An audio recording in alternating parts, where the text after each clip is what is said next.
네, 할렐루야. 이 아침에 나눌 일곱 번째 묵상의 제목은 바로 은혜입니다.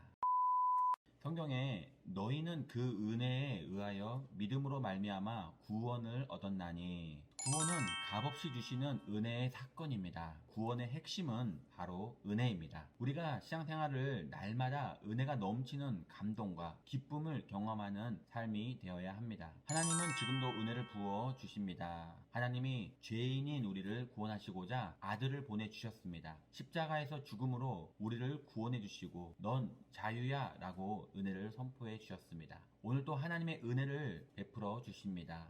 네, 제가 전도사일 때 주일 사역을 마치고 너무 힘들어 의자에 앉았는데 전화 신방을 하라는 그런 감동을 받게 되었습니다. 교적카드를 꺼내어 잡히는 대로 전화를 드렸는데 한 집사님과 통화하게 되었습니다. 매우 힘들어하는 목소리로 전화를 받으셨고 주중에 만나기로 하였습니다. 집사님은 남편과 이혼한 이후에 두 딸과 함께 힘들게 살아가고 있었습니다. 자신의 처지를 비관하다 마지막으로 하나님께 기도를 해야겠다는 생각을 갖고 하나님 한 번만 저를 도와주세요 라고 기도를 하였습니다. 기도를 마치자마자 전화벨이 울렸고 그때 저와 통화하게 되었습니다. 집사님을 만나고 나서 한 달쯤 되었을 때 집사님은 남편을 용서하게 되었고 자신도 직장을 얻게 되었고 건강을 회복하여 삶이 회복되었다고 감사하다고 연락을 해 주었습니다. 하나님은 지금도 아무도 상상도 못하는 일을 계획하시고 은혜를 베풀어 주십니다. 매일매일 하나님의 은혜를 경험할 수 있습니다. 하나님은 은혜의 삶을 살도록 지금도 훈련시키십니다. 이스라엘 백성이 6일을 일하고 7일째 쉬게 하셨습니다.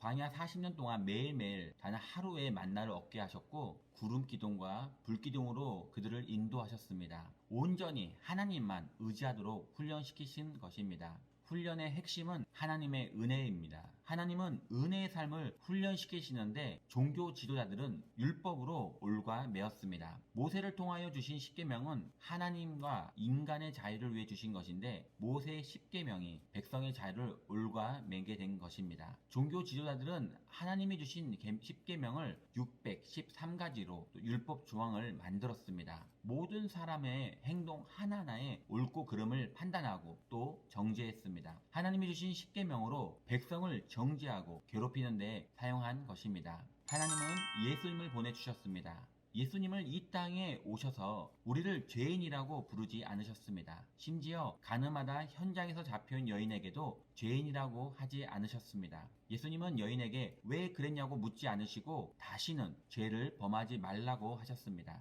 예수님은 여인을 율법으로 살리지 않으셨고 은혜로 살리셨습니다. 우리도 율법이 아닌 은혜로 살아야 합니다. 우리가 아직 죄인 되었을 때 죄인 줄 모르고 있는 우리를 위해 십자가를 지시고 우리를 자녀 삼아 주셨습니다. 은혜를 선포하러 이 땅에 오신 것입니다.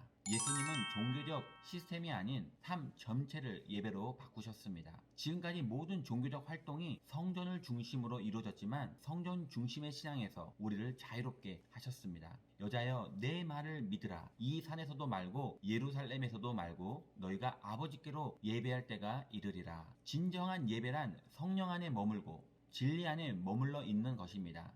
예수님은 예배란 형식과 의식을 따르는 종교 행위가 아니라 삶 전체가 예배가 되는 것이 중요하다고 가르치셨습니다. 공생애 동안에 하신 일은 우리를 자유케 한 은혜의 사역이었습니다. 예수님은 이 땅에 오셔서 율법을 완성하러 왔다고 말씀하셨습니다. 은혜로 자유를 주셨는데 종교 지도자들은 거대한 종교 시스템으로 백성을 다시 노예 상태로 묶어 두었습니다. 안식일의 주인이다 라고 하시며 번번이 종교 지도자들과 부딪히며 논쟁하셨습니다. 제사장들은 율법으로 굴레를 씌워 하나님의 백성을 괴롭혔고 환전상을 불러 성전을 비즈니스 현장으로 둔갑시켰습니다. 종교 지도자들은 도적이고 강도라고 하셨습니다. 왜냐하면 성전을 더럽힌 장본인이며 부패의 온상이기 때문입니다. 예수님은 율법을 완성시키고 우리를 자유케 해 주셨습니다. 우리는 은혜를 받았기에 은혜의 삶을 살 수 있습니다. 죄성이 있기에 끊임없이 은혜를 받지 않으면 율법적인 종교 행위로 돌아가게 됩니다. 종교 행위에는 기쁨이 없습니다. 자녀가 대학에 떨어지거나 병에 걸리거나 직장을 잃으면 못 버티고 나가 떨어집니다. 고난이 오면 버틸 힘이 없습니다. 종교 생활에는 은혜가 없습니다. 하나님은 우리에게 은혜를 주시고 자유케 하시려고 우리를 부르셨습니다. 은혜의 클라이막스는 바로 사랑입니다. 예수님은 우리에게 가장 좋은 선물을 주셨습니다. 우리가 신앙생활을 하며 날마다 기억해야 할 단어가 바로 은혜입니다. 하나님의 은혜가 없다면 아무리 열심히 예배를 다니고 또 억만금의 헌금을 하고 24시간 봉사를 해도 기쁘지 않습니다. 은혜를 받으면 내가 살아있는 것이, 내가 예수님을 믿는 것이, 내가 영원히 그분과 함께 한다는 것이 기쁩니다. 예수님은 은혜를 부어주시고 서로 사랑하라고 하십니다. 은혜가 넘치면 물밑듯이 벅차올라 원수도 사랑할 수 있습니다. 결론입니다. 우리는 은혜로 구원받았고 은혜로 하나님의 자녀가 되었습니다. 하나님은 은혜를 주셔서 삶 전체가 예배가 되게 해 주셨습니다. 오늘도 하나님이 주시는 은혜로 기쁘고 행복한 하루가 되시기를 기도합니다.